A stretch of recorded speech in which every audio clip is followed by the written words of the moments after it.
pequeña. Así que es una recipiente de DACA, la famosa acción diferida para los niños llegados a la infancia. Siempre digo cuando explico esto que no creo que nadie se merezca un camino hacia la ciudadanía y hacia la legalidad para vivir en Estados Unidos que estos niños, porque yo quisiera escuchar a un niño de 3 años decirle a sus padres, no papá, mamá, lo siento, por favor, váyanse ustedes a Estados Unidos, yo me quiero quedar aquí porque yo no me quiero ir de ilegal a Estados Unidos. ¿Cuándo van a escuchar a un niño de 3, 4, 5, 6 años decir una cosa así? ¿Por qué los tenemos que castigar a ellos? Sobre todo porque muchos de ellos han logrado cosas increíbles y han hecho un gran esfuerzo por integrarse a este país y lograr cosas importantes no solamente para su vida, sino para la vida de otros. Nancy está aquí con nosotros y va a empezar a hablarnos acerca de cositas que debemos aprender, técnicas, cositas que son importantes a la hora de escribir un sermón. Y creo que ella lo va a clavar con lo que nos va a explicar porque yo le he escuchado muchos sermones a ella y créanme, son verdaderamente muy buenos. Con la señal de costumbre saludamos a nuestra presentadora de hoy, Nancy Frausto. Muchísimas gracias y gracias por esa introducción que me llegó a mi corazoncito. No sé si es buenos días, buenas tardes, dependiendo de dónde estén, pero les traigo saludos de Austin, Texas, donde finalmente se ha acabado la humedad. Nací en Zacatecas, pero crecí en Los Ángeles, so yo no conozco esto de la humedad que hay aquí en Texas, pero me dicen que en Houston es peor, so mejor no digo otra cosa. Pero estoy muy contenta de poder estar con ustedes este día. Me van a ver este fin de semana y el fin de semana que viene porque mi plática tiene 2 partes. So, lo que vamos a tocar hoy es cosas técnicas sobre cómo formamos un sermón, cómo nos empezamos a preparar. Y lo primero que quiero decir es que y ustedes ya saben esto, es un gran privilegio poder predicar. Tener ese momento para que nuestra congregación nos escuche. Es un gran privilegio para feligreses también poder escuchar las voces de los diáconos, porque hay veces que no damos oportunidad que los diáconos prediquen y debemos de en todas nuestras iglesias escuchar la voz del diácono, porque traen algo muy importante a nuestras congregaciones. So, para todos los diáconos que están presentes, muchísimas gracias por traer al mundo a nuestras iglesias y las iglesias al mundo. Gracias por su trabajo, gracias por todo lo que dan. Un sacerdote y un diácono trabajando juntos en una iglesia puede ser transformativo porque traemos diferentes dones, pero para los dos es importantísimo tomarnos ese tiempo para poder preparar un sermón que esté dando el mensaje que Dios ha puesto para nosotros y para nuestros feligreses. So voy a compartirles ¿cómo se dice? Mi pantalla. Oh, una cosa más, no me juzguen. Yo crecí en los Estados Unidos, so hay veces que me sale Spanglish, y hay veces que no puedo pronunciar ni en inglés ni en español la palabra, so ahí me lo perdonan, pero ya les dije. So voy a compartir mi pantalla. ¿Sí pueden ver la pantalla?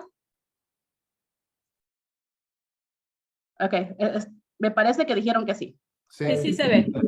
Gracias. Ok, esos son los pasos básicos de la preparación para predicar. Oh, otra cosa, tampoco me juzguen si se me olvidó un acento. Estoy aprendiendo, ahí voy. Soy buena para hablar, pero no tanto para escribir. Pero bueno, ahí les vamos a empezar con mi primera imagen. Y esta es una imagen que cuando yo estuve en el seminario y tomé mi clase de predicación, siempre se me ha quedado en mente. Y se ha usado para enseñar diferentes cosas. Pero a mí me encanta la imagen del iceberg de la predicación. El sermón es lo que ven arriba, la puntita del iceberg, pero la preparación del predicador es todo lo que vemos bajo el mar. La mayoría del tiempo, no siempre, pero la mayoría del tiempo, si nos preparamos bien para un sermón, nuestros feligreses nunca van a ver todo lo que se encuentra debajo del mar. Solo van a escuchar ese sermón, pero todo lo que está debajo del mar, toda la preparación está informando nuestro sermón.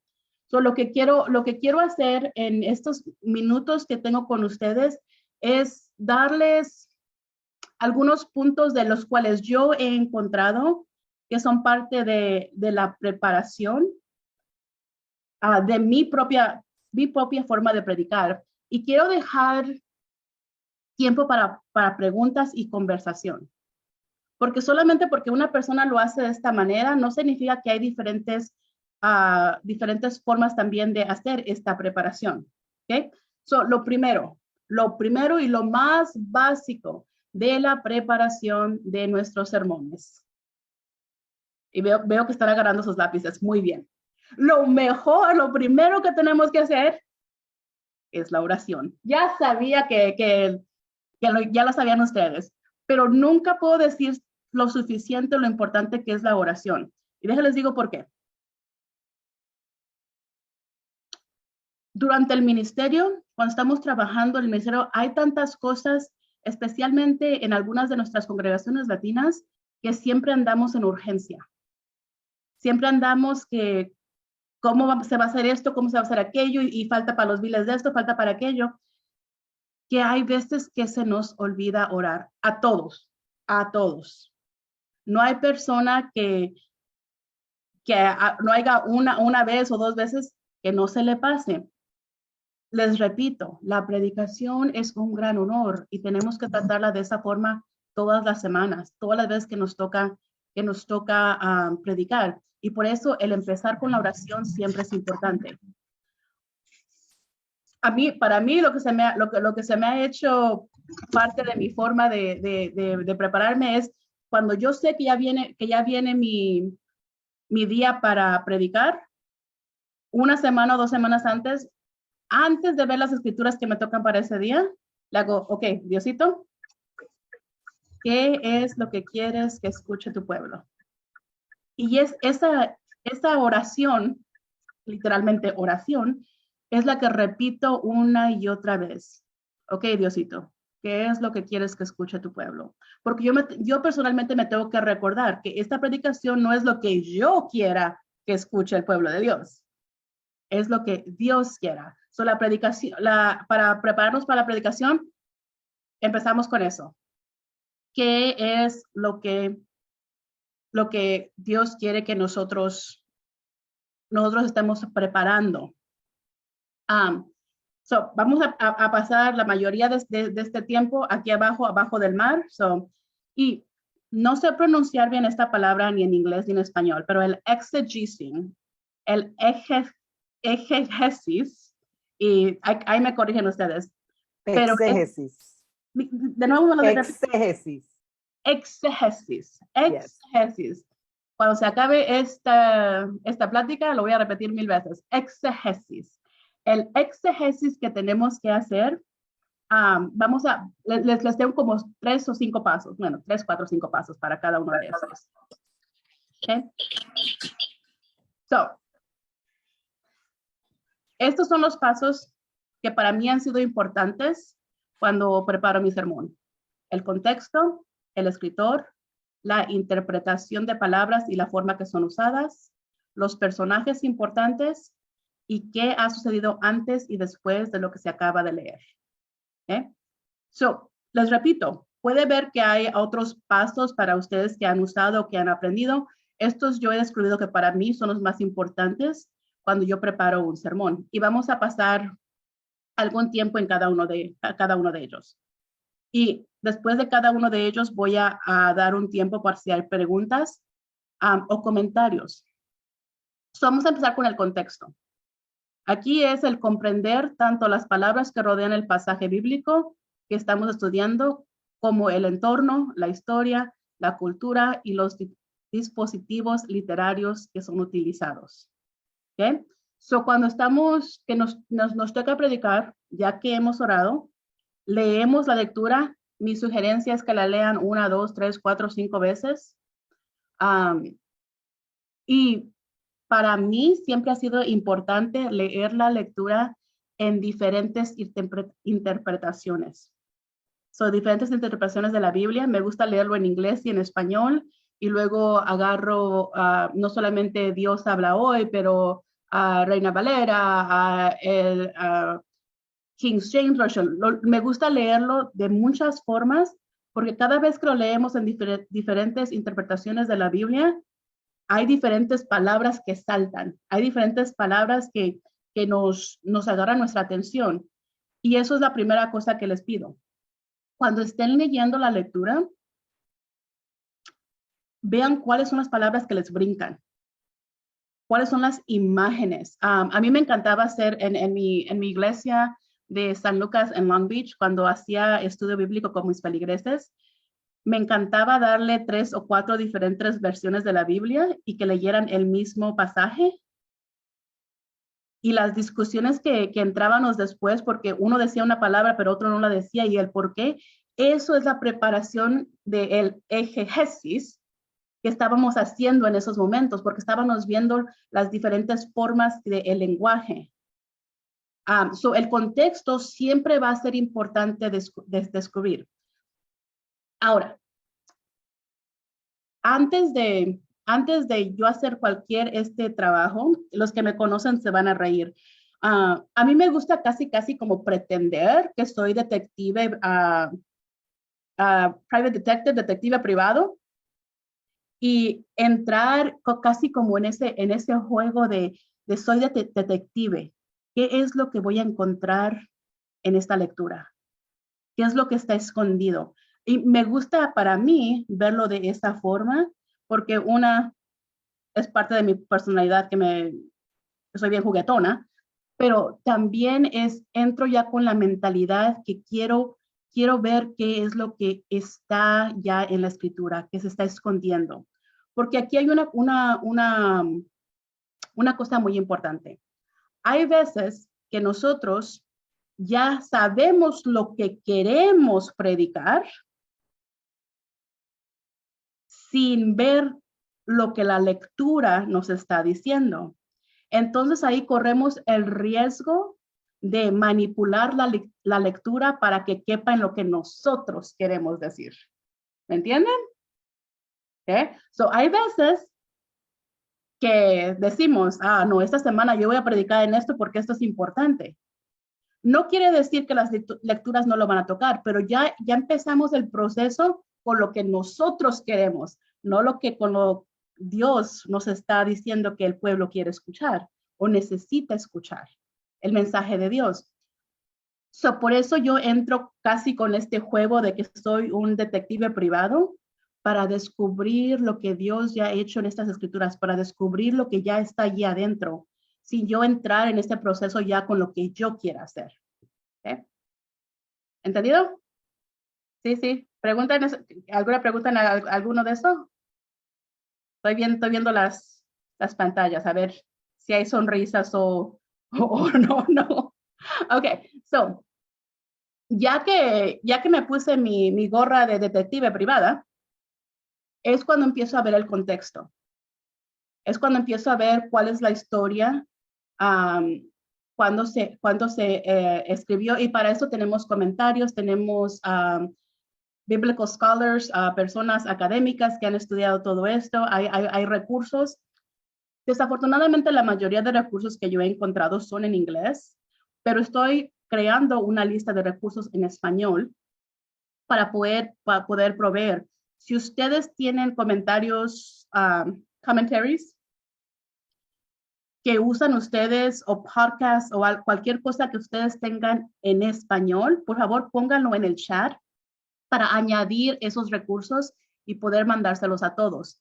En la segunda plenaria que yo les voy a hablar la semana que viene, les voy a tener ya una lista de algunos recursos que yo personalmente uso, pero me encantaría añadir más.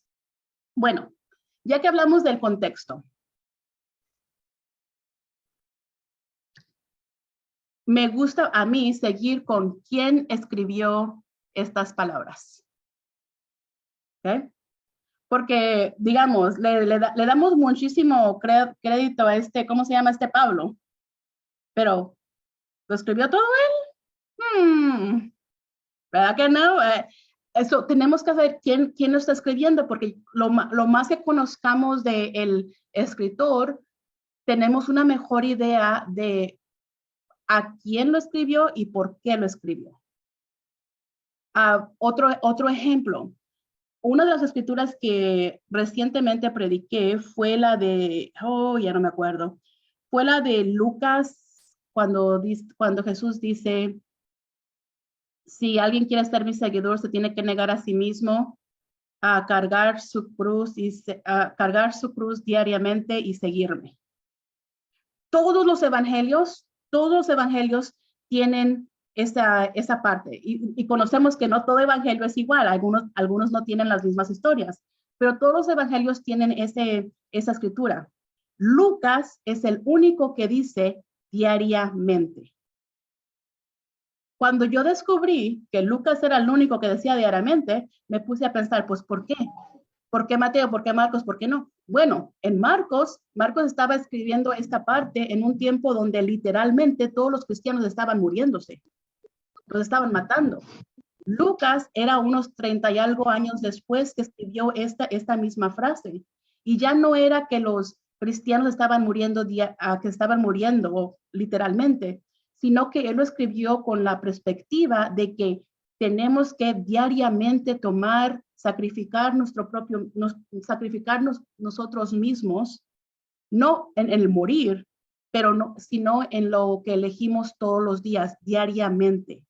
So, no es un evento en el que nos sacrificamos como en Mateo o Marcos, sino para Lucas, porque ya era tiempos después donde no estaban matando a los cristianos, bueno, tanto, que no estaban matando tanto, fue en ese momento que se incluyó la palabra diariamente y ya cambia el contexto. So, conocer quién es el escritor y cuándo lo escribió es importante en nuestra preparación y en lo que estamos descubriendo que el texto nos está diciendo. ¿Vamos? ¿Para arriba, para medio, para abajo? ¿Cómo nos estamos sintiendo? Órale, ok. Ok, el siguiente paso, espérenme que yo estoy aquí, que quiero ver sus caritas y hago la pantalla chiquita y luego la hago grande para poder verlos. Ok. Entonces tenemos el escritor. Después del escritor sigue la interpretación de palabras y la forma que son usadas. ¿Okay? Acordémonos que si estamos viendo al Antiguo Testamento, todo fue escrito en hebreo. Si estamos viendo el Nuevo Testamento, todo fue escrito en griego. ¿Okay? So, por ejemplo, en Lucas, van a ver que a mí me encanta Lucas, siempre uso Lucas como ejemplo. En Lucas capítulo 17, versos 11 al 19, es cuando Jesús sana a los 10 personas que tienen lepra y solamente uno regresa y le da las gracias. Y hay una palabra, ahí la pueden ver escrita en griego, es sozo, que cuando la traducimos al español la palabra es salvado. Pero cuando vemos la traducción en Dios habla hoy, es sanado, no salvado. Cuando vemos la palabra en inglés, en el NRSV, es traducido a que esta persona was made well, que es como ha sido sanado. Pero en el griego, esa palabra quiere decir salvado. El mensaje cambia cuando conocemos cómo fue originalmente escrita. Ahora, yo no sé ustedes, pero yo en lo personal, pues, la verdad, no me acuerdo mucho de mi clase de griego en el seminario. Como les dije, apenas puedo hablar el inglés y el español sin confundir a los dos. Pero lo que tenemos es que tenemos muchísimos recursos y Google es gratis. No quiero que usen Google Translate, pero hay muchísimas páginas. Tenemos el internet que nos da muchísimos recursos en el cual podemos buscar las palabras en griego y luego traducirlas al español o traducirlas al inglés o al portugués o a cualquier otro lenguaje para ver si es el mismo significado. Porque hay veces que el mensaje que estamos leyendo en nuestra propia Biblia no es como fue escrito originalmente. Por eso les recuerdo que me encanta jugar a detective privado porque descubrimos estas cosas. Cuando descubrí que la palabra era salvado, cambia el mensaje que yo en mi mente yo pensaba que iba a dar. Porque no es solamente de ser sanado físicamente, pero literalmente fue salvado. Esa persona por su fe, por el regresar, es salvada. Y esa persona que regresó en Lucas era un samaritano. Era alguien al cual Jesús no vino necesariamente a salvar. Pero ahí mismo en la escritura nos dice que nuestra fe nos salva. Ahí ya está el sermón. Ahí está el mensaje que la gente necesita escuchar, que se descubre viendo, les repito, el contexto, los escritores y la interpretación de las palabras y en la forma que son usadas. Pueden ver que esto me encanta a mí, que me estoy poniendo bien aquí, bien ahí, como bien emocionada aquí. Ahora, las siguientes dos son bien fáciles, que son cuáles son los personajes importantes en lo que estamos leyendo. ¿Quién está presente en la escritura? ¿Con quién está hablando Jesús? ¿A quién está dirigiendo la parábola o el mensaje? ¿Está hablando con los discípulos solamente o con la multitud? ¿Está hablando y enseñando solamente a los fariseos o está hablando con la mujer samaritana? El reconocer con quién está hablando Jesús nos ayuda a entender un poco más qué es lo que está sucediendo. Mi consejo también para todos ustedes es que lean lo que sucedió antes y después de la escritura que van a usar para su predicación. Por ejemplo, usando el ejemplo que les di sobre la historia de las personas que estaban enfermas de leprosy, los 10 que estaban enfermos, de Lucas 17, del 11 al 19, lo que yo haría es leería todo Lucas 16, todo Lucas 17 y todo Lucas 18. Ahora ya sé en dónde andaba Jesús, qué hizo Jesús, qué hicieron los discípulos cuando llegaron con estos 10 enfermos y luego a dónde fue. Eso me da una historia muchísimo más grande de la caminata con Jesús, esa jornada que Jesús estaba haciendo y me ayuda a formar el mensaje. Todo esto informa nuestro sermón al final. Ahora, en círculos académicos hablan sobre otra palabra que no puedo pronunciar ni en inglés ni en español, hermeneutical circle, el círculo hermenéutico.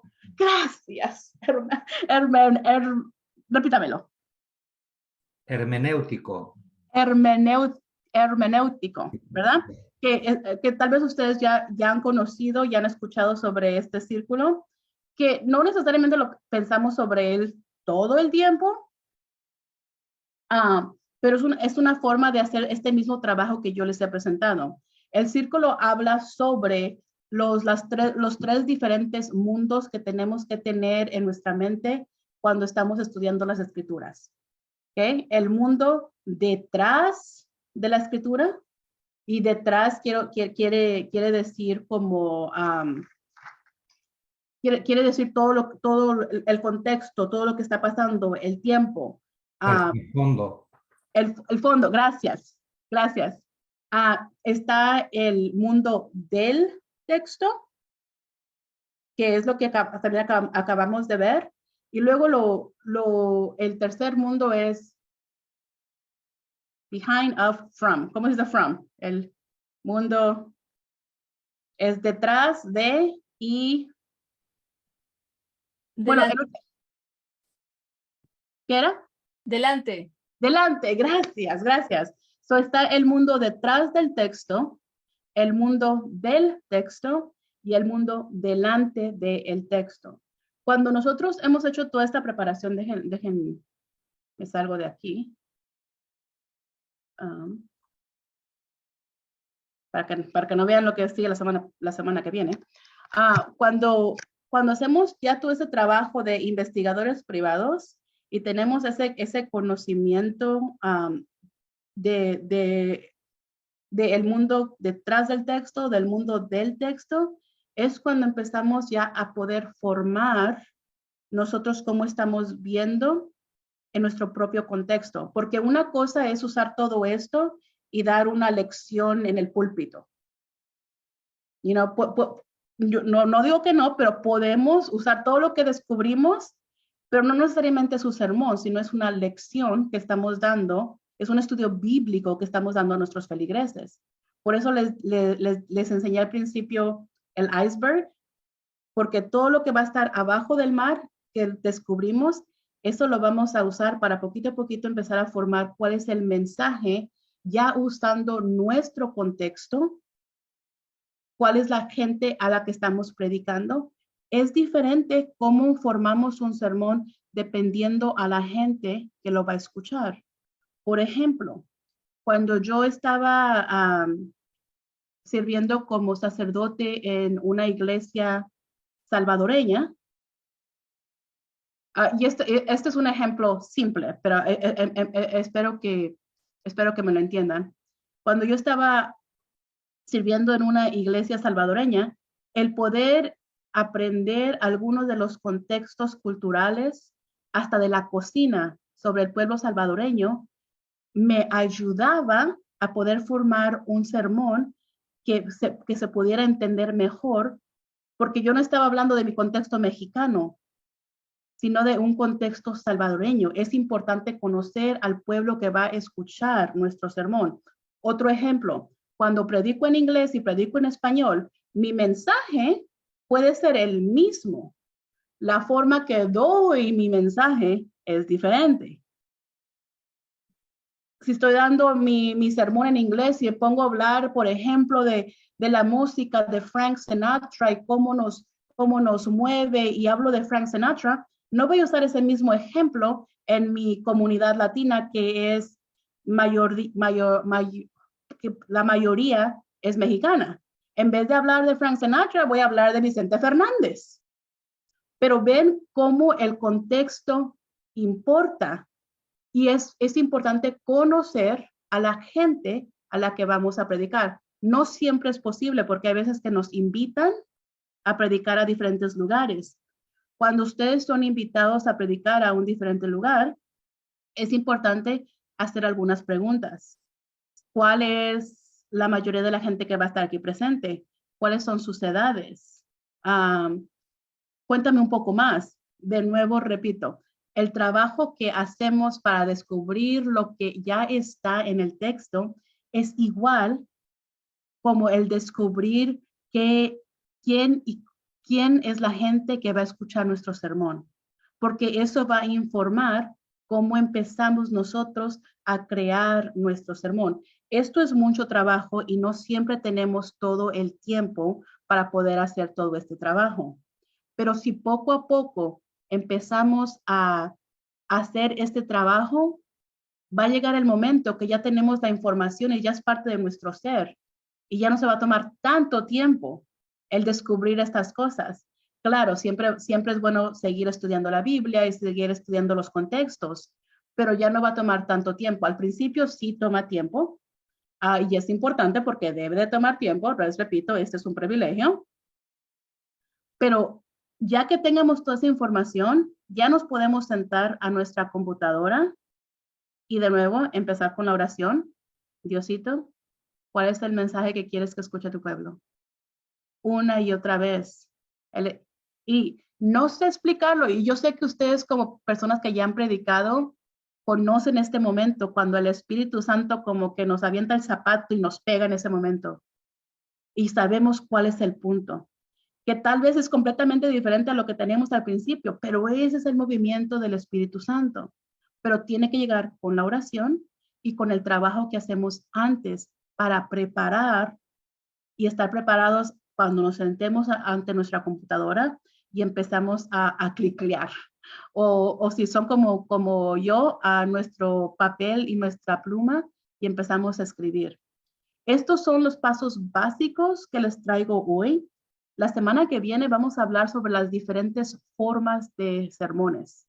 Hay diferentes formas de sermones y tal vez nunca nos hemos dado cuenta, pero hay sermones que tienen 3 puntos. Hay sermones que nos llevan para arriba y son como una roller coaster. La semana que viene vamos a hablar más sobre esos para que ustedes descubran cuál es el que ustedes usan más y para ojalá invitarlos y challenge que usen diferentes formas para que también sus feligreses no se acostumbren de solamente un estilo, sino siempre sean sorprendidos del movimiento del Espíritu Santo en la predicación que ustedes les dan. Con eso, muchísimas gracias por su atención. ¿Hay alguna pregunta, comentario? Tenemos tiempo para hablar un poquito, por favor, hablen conmigo. Ok, tengo abierto el chat para ver si hay alguna pregunta. También recuerden que pueden levantar la mano con el icono de reacciones. El padre Alejandro Montes de Oca tiene una pregunta. Adelante. Muchas gracias, reverendo, por tu exposición. Como ven, yo soy seminarista todavía. Gracias por lo de padre, pero todavía no soy seminarista. Ya casi. Ahí ya, luego. Me recordó y efectivamente lo que hiciste con lo de Lucas, y efectivamente lo estuve buscando en mi versión. Efectivamente, como dices, Lucas es el único que menciona, sí, cargue su cruz y sígame todos los días o a diario, ¿no? Es muy importante, y esto lo aprendí, no en el curso de homilética, sino en el de Evangelios Sinópticos, que hay que hacer una comparación entre uno y otro. Y el texto que nos dio el padre David Limo, que es el actual deán del instituto, hacer un código de colores de qué palabras dice Jesús, a quién va el contexto. Y un ejemplo que se maneja es el ejemplo de la oveja perdida. Es un contexto muy diferente el de Mateo porque se lo dice a los discípulos, y en el Evangelio de Lucas, que son los dos únicos que tocan esta parábola, se la dice a los fariseos. Entonces, es muy importante ubicar y hacer hasta cierto punto una comparación, y es parte de la catequesis que debemos incluir en nuestros sermones. Muchas gracias, reverenda. Gracias. William Janet puso un comentario en el chat que dice: quizás un material de ayuda es la Biblia interlineal, esto para entender el griego y su traducción al español. Nosotros estamos aprendiendo aquí muchísimo, sobre todo ayer aprendimos cómo aterrizar el sermón y hoy cómo recibir el zapatazo de Dios. Así que vamos, esto se ha convertido en algo bien importante. Alejandro, ¿tienes otro comentario? Sí, ahorita qué bueno que dijeron eso de la Biblia interlineal. Luego nos dicen cómo sacarla. Yo desconozco cómo obtenerla por el internet. Y, por ejemplo, lo que comentabas, reverenda, en tu exposición de la palabra soso, que quiere decir en un contexto sanado, en otro salvado. Y también hay que tomar en cuenta, sobre todo en el caso de las diferentes culturas en las que podemos llegar a predicar. Por ejemplo, en México, decir soso es algo decir como lento. Entonces hay que tener mucho cuidado con el lenguaje. O sea, tenemos que tener, o creo que debemos tener un diccionario a la mano también para poder darle el sentido correcto a nuestras palabras y no se vayan a malinterpretar en un momento dado. Sí, muchísimas gracias por ese comentario, porque a mí me ha tocado, como mexicana, uso ciertas palabras que cuando he trabajado con salvadoreños o peruanos no tienen el mismo significado. Y por eso les repito, es importante conocer a la gente con la que estamos predicando, y cuando empezamos a conocer, empezamos a también conocer algunos de los vocabularios. Y cuando no sabemos, hay que preguntar. Claro. Tenemos que venir con humildad y decir, metí la pata, discúlpenme, háblame un poquito de qué significa esto en Perú o en Venezuela. Así también vamos aprendiendo. Lo que yo he visto, lo que sucede muchas veces es que a veces que como sacerdotes o personas ordenadas o diáconos o líderes laicos, hay veces que se nos va a la cabeza un poquito nuestro título y no necesariamente siempre andamos con humildad o tratamos con humildad a los feligreses. Y por eso siempre es importante, si usamos una palabra durante el sermón que en otro lugar tiene otro significado, luego decir, discúlpenme, no sabía. Y ser honestos y no pretender que, es que lo sabía, pues se me olvidó. No, hay que ser honestos. Discúlpenme, porque eso también llega a que nuestros feligreses confíen en nosotros, porque nosotros nos estamos tratando con honor. Y se los digo porque yo lo he hecho. Y las relaciones que podemos formar con nuestros feligreses cuando somos humildes son muchísimo más mejores para nosotros y el ministerio. Y siempre estamos aprendiendo del uno al otro. No solamente porque somos ordenados a diáconos o presbíteros, no significa que estamos más altos que nadie en otro o que no podemos aprender de nuestros feligreses. Y eso lo digo a todos ustedes con mucho respeto y me lo repito a mí una y otra vez porque, si les digo, hay veces que se nos sube a la cabeza y tenemos que estar muy, muy conscientes de eso. ¿Otra pregunta o comentario? Nelson tiene una pregunta. Hola Nancy, ¿cómo estás? Gusto verte. Hola. Estoy aquí con un amigo que tal vez tú conoces, te lo presento aquí. Él fue mi estudiante en el seminario. Ok. Nancy, tengo varios comentarios. El primero es, gracias por aterrizar bastante este tema. Yo creo que también, bueno, hay dos ayudas que quiero recordar. También existen versiones del Antiguo Testamento que también son con traducciones al español o al inglés en paralelo, que también podemos utilizar porque en ocasiones algunas cosas del Antiguo Testamento se convierten en bien ladrilludas y que solamente cuando vamos al Antiguo Testamento tiene algún sentidito. Esa puede ser otra ayuda. Y lo otro, cuando tú hablabas de los comentarios, yo recuerdo que cuando yo estaba en el seminario, la primera parte de mi formación, que fue católica romana, nos decían, recuerden siempre recurrir a los comentarios bíblicos de los padres de la iglesia. ¿Cuál es tu opinión si recurrimos a esos comentarios que en ocasiones fueron para un contexto particular hace X años, pero que de acuerdo a lo que hablamos ayer con el obispo Rafael Morales, él decía que tenían que tener los sermones una parte catequético y en ocasiones esas interpretaciones de los padres de la iglesia son muy catequéticas. ¿Tú qué piensas de ese uso de esos comentarios a este contexto? Yo pienso que sí, es importante siempre ver los comentarios. Y también diría que siempre tenemos que tener presente en el contexto en que fueron escritos.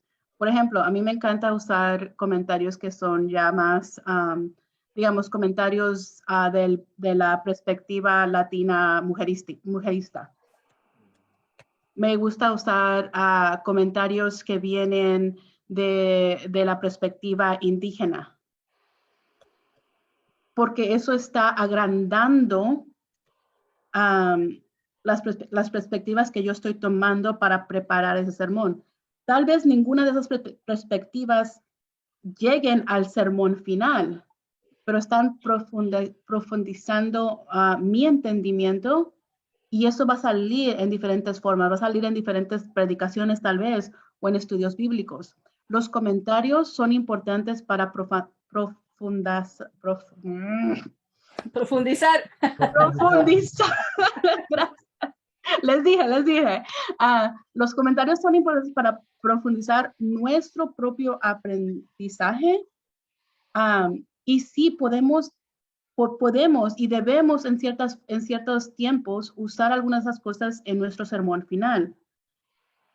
Lo que yo siempre tengo cuidado, que para mí es una tentación, es llegar a un punto tan académico que la gente no entiende lo que se acaba de decir.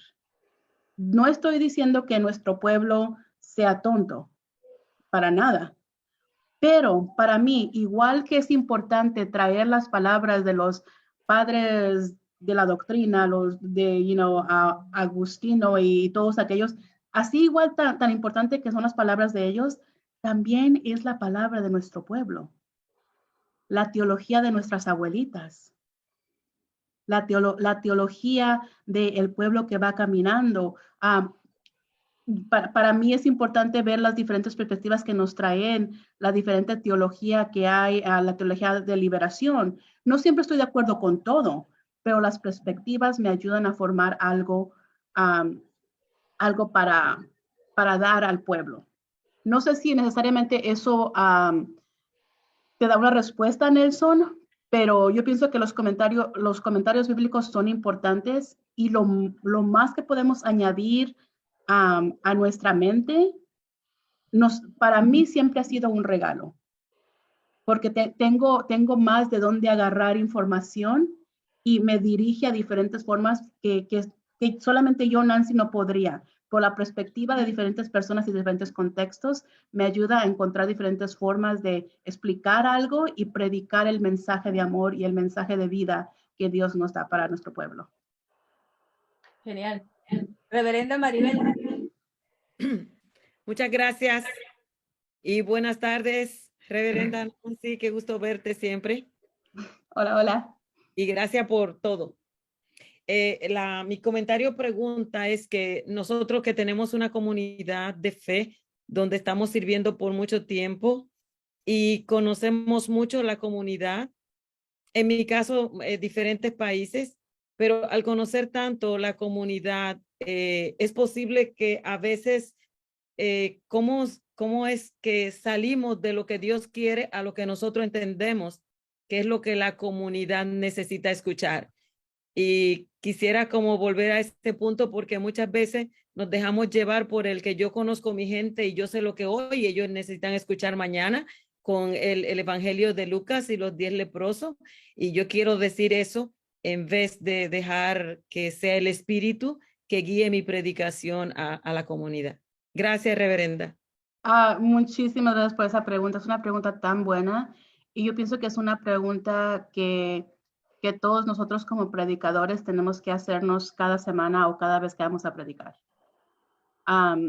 Especialmente como en su caso, en el cual usted conoce muy bien a su comunidad y sabe las necesidades, sabe los conflictos, conoce todo eso. El ser muy honesta y decir en la oración, para mí sería en la oración, Santísimo Dios, dirígeme no a lo que yo quiera, pero a lo que tú ves que tu pueblo necesita. Porque a veces para mí, yo lo he vivido esto, porque conozco a mi comunidad, sé quién se está peleando y quién tiene que perdonar 70 veces por 7 veces por, ya se me olvidó la escritura, ¿ven? Bueno, ya me entendieron. Yo sé muy bien que yo sé lo que quiero decir, porque sé el conflicto, conozco el conflicto y quiero usar ese mensaje. Pero hay veces que cuando nos dejamos caer en esa tentación, tal vez nos salga un sermón muy bonito, pero el sermón no es para la comunidad, es para los que están en conflicto en la comunidad que nosotros conocemos. Se hizo un sermón para 2 personas y no el pueblo entero. Y como le digo, yo he tenido esos momentos en que hago esas cosas y luego lo siento en mi cuerpo, en el que, esto lo hice por mi ego y por mí misma y por lo que estoy viendo y no necesariamente porque es algo que el Espíritu Santo me ha dirigido. He cometido esos errores y los comparto con ustedes porque pienso que son errores en los cuales muchos podemos caer. Y no hay una respuesta para su pregunta, Reverenda, porque va a ser en lo personal, va a ser en lo diario, en en el momento en que esté en oración. Ahora, va a haber momentos en que el Espíritu Santo, Dios y usted van a estar en la misma página. So, no significa, escuches a sí misma. Yo pienso que todos nosotros conocemos a nuestro pueblo, nos conocemos, y hay veces que todo cae directamente. Vaya con eso. Pero siempre estar interrogándonos a nosotros como predicadores y decir, ¿es lo que yo quiero decir o es lo que Diosito me está diciendo que yo diga? ¿O es lo que el Espíritu Santo me está diciendo? Miren, la semana pasada yo tuve que predicar para un evento bien grande y mi expedición de detective privado tenía como 15 páginas que escribí de notas. 15 páginas de notas para un sermón de 18 minutos. Pero 15 notas y yo ya sabía para dónde iba. Ya había escrito como, no sé, unas 5 páginas de mi sermón cuando me puse en oración otra vez. Me puse en pánico y después en oración. Y empecé a repetir una y otra vez, ok, Diosito, ¿qué es lo que tu pueblo necesita escuchar? ¿Qué es lo que tu pueblo necesita escuchar? Y en esa oración tuve que decidir en ese momento, estas 5 páginas no me van a servir y empezar de nuevo. Para mí, porque me conozco, es importante empezar, cuando me voy a sentar a escribir, empezar con oración, a la mitad orar de nuevo y al final orar de nuevo. Y cuando oro de diferentes formas en esos momentos, me siento más segura o menos segura de lo que voy escribiendo. Y si me siento menos segura, para mí ese es un sign de que no voy bien. Esto tal vez no es lo que el Espíritu Santo me está diciendo. So, para mí, Diosito, ¿qué es lo que tu pueblo necesita escuchar? Y luego cuando estoy en pánico, Holy Spirit, please come whenever, like right now would be nice. Ya es cuando entro en pánico y ya llega el domingo y el Espíritu Santo no me ha inspirado. Pero bueno, ahí es como le puedo dar eso, es mi aprendizaje que yo he tenido en mi vida, de cómo hacer eso. Es cuando todavía no te han dado el zapatazo. Cuando no me ha dado el zapatazo. Anytime, Holy Spirit, anytime. Joy Mel. Hola Nancy, saludos. Gracias Hola. por compartir tu experiencia con nosotros. Yo solamente quería mencionar algo específicamente para los diáconos o estudiantes al diaconado, especialmente porque al menos en Estados Unidos, no sé, en Provincia 9, en otras diócesis, por lo general los diáconos no estudian idiomas bíblicos en su formación, no estudian griego y hebreo.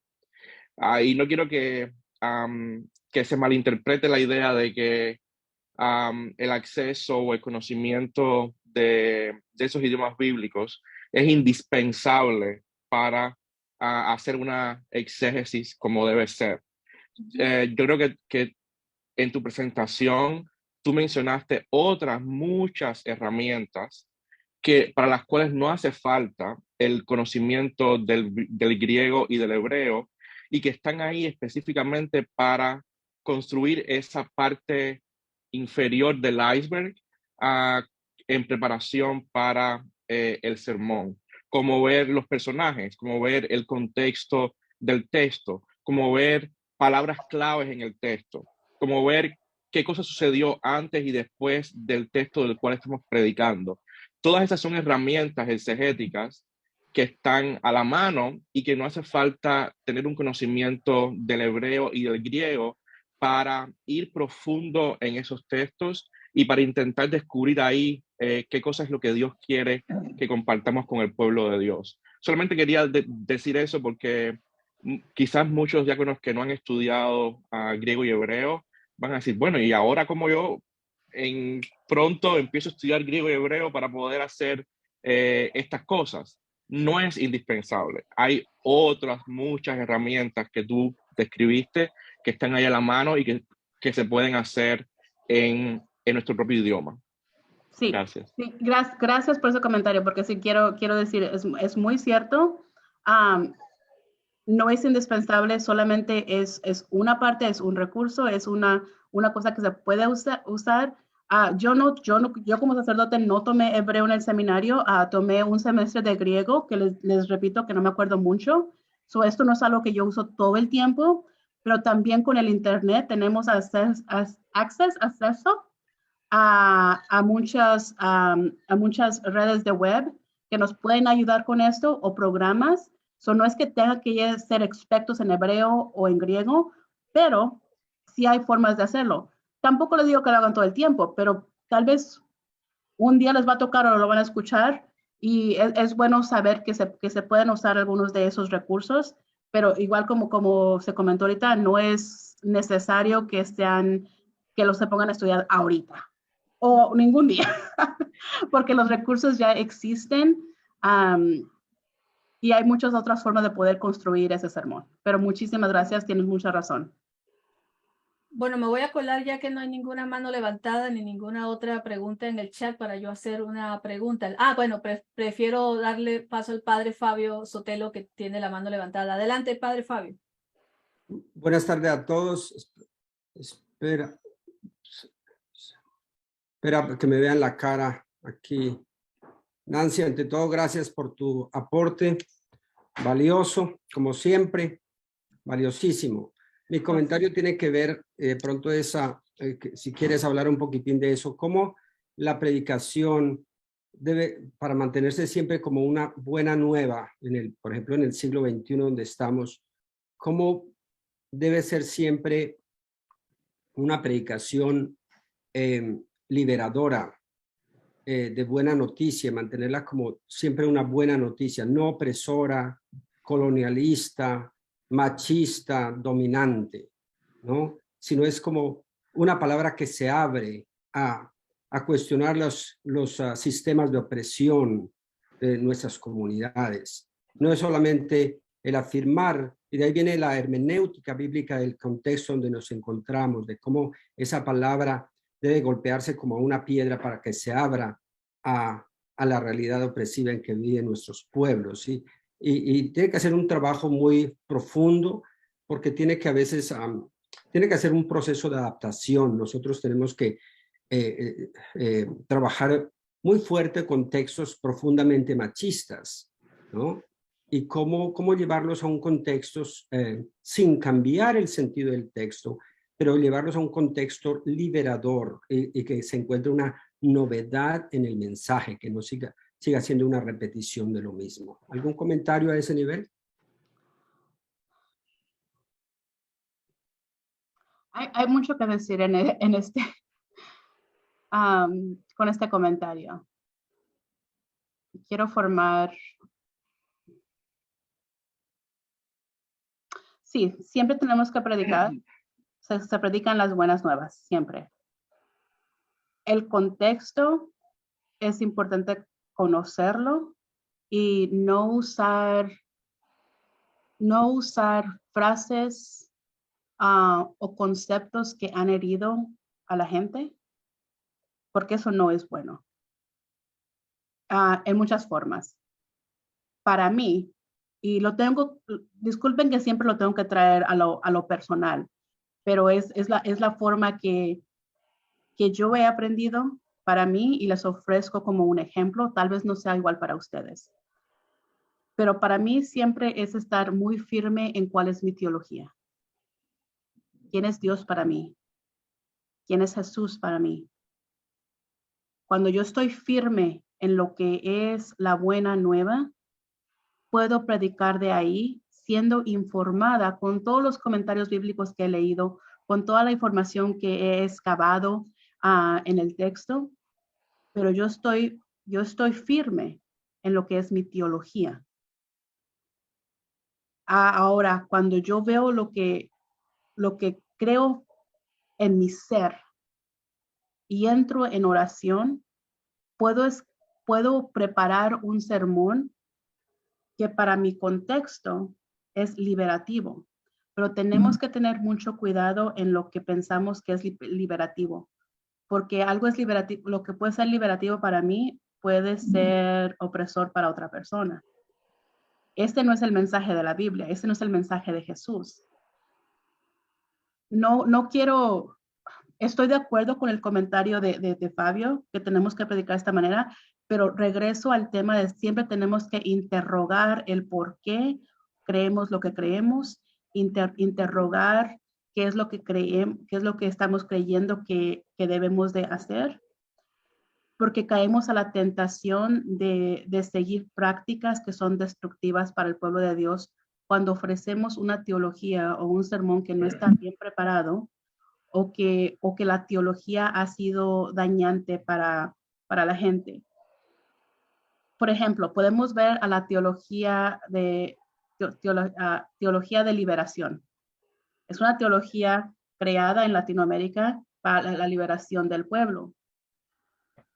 Y en la forma que se usa la teología de liberación me encanta, es buena. Yo soy persona que siempre estoy advocando por la teología de la liberación. Y también puedo ver que en la misma teología de la liberación pueden sacar muchísimas cosas que son antijudeas, antiseméticas, que vienen de la teología de la liberación. Pero tenemos que tener mucho cuidado en cómo usamos todos estos recursos y siempre tener sospecha, pero sospecha en la que queremos aprender más de las cosas buenas y interrogar las cosas que estamos aprendiendo, no para ser skeptics, pero sino para tratar de entender un poco más mejor lo que Dios está diciendo para nosotros. Yo sé que esto me fui a no necesariamente al comentario, la pregunta que se hizo, pero quiero tener mucho cuidado en cómo usamos lo que pensamos que es liberativo o bueno para las comunidades. Y yo sé que, como lo dijo Fabio, Jesús es de liberación. Dios es de liberación. Dios es de amor.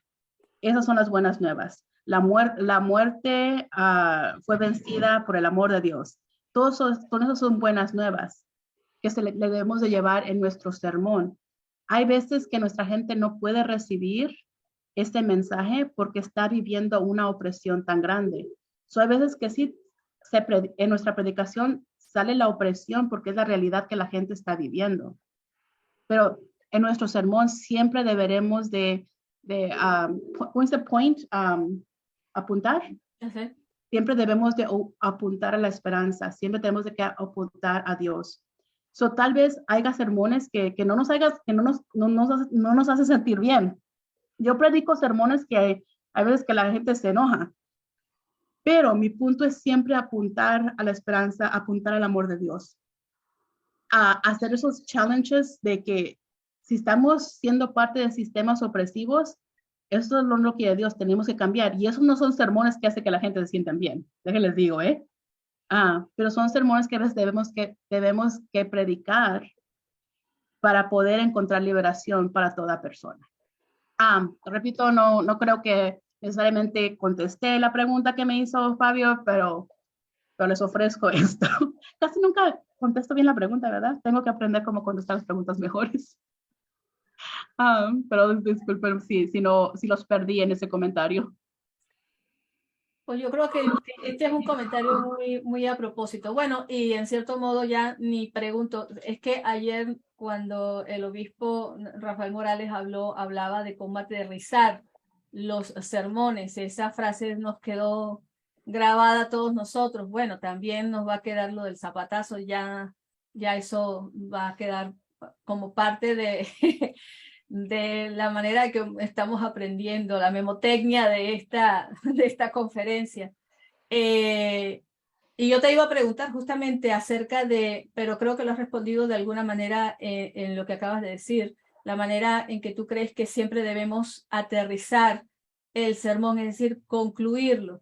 Porque, miren, y en mi experiencia personal, las últimas frases con las que cierras el sermón siempre son las que más se quedan en la mente y en el corazón de las personas. ¿Qué piensas tú de eso? Definitivamente yo pienso que el principio en cómo entramos a un sermón y el cómo acabamos un sermón tiene el potencial más grande de quedarse con la gente. esto se va a hablar un poquito la siguiente semana cuando hablamos de las diferentes formas de sermones, pero el tomar la atención de la gente para que esté engaged al principio, la mayoría se va a acordar de esa historia o de esa introducción que tú hiciste, si les agarraste la atención. El aterrizamiento. Ese momento, cuando acabamos el sermón, si se hace bien, la gente se lo va a llevar con ellos durante toda la semana.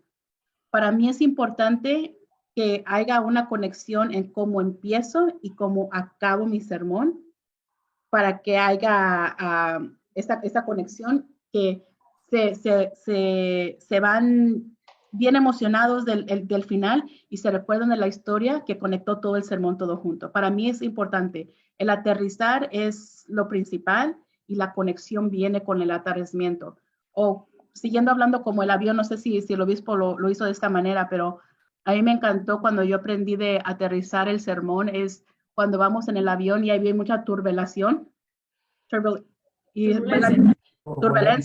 va el avión arriba para abajo y nos sentimos bien mal. Hay veces que hay sermones que así están, que no sabemos cuál es el punto. Y aterriza el predicador y la gente, ay, Dios mío, qué bueno, porque ya me estaba dando náusea. Y es cuando no tenemos un punto en que enfocarnos. Un buen aterrizamiento es cuando no hay turbulencia, y va bien bonito, llegamos y nos sentimos que aterrizamos, pero aterrizamos y ya estamos en tierra. Eso es igual con el sermón, cuando este punto empieza desde el principio y nos lleva y hay poquita que se mueve y luego bien suavecito llegamos y wow, hasta nos quedamos inspirados porque ni sabíamos que en ese momento íbamos a acabar, pero ya aterrizó y la gente se lo lleva a eso. Que la gente se acuerde de este momento y no de esto. Exacto.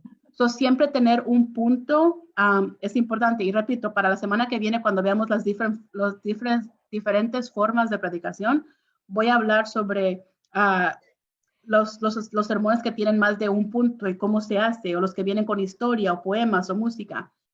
Y lo veremos la semana que viene. Perfecto. Bueno, Nancy, no nos queda más que agradecerte de nuevo esta bonita presentación y todo lo que hemos aprendido gracias a ti. Creo que podemos darte un aplauso como de costumbre, porque realmente lo has hecho estupendamente, Nancy Frausto. No puedo esperar hasta la semana que viene para saber qué más nos vas a compartir. Gracias de nuevo y gracias por tu ministerio y gracias por compartir con nosotros todo esto. Hermanos, hermanas, una oración breve.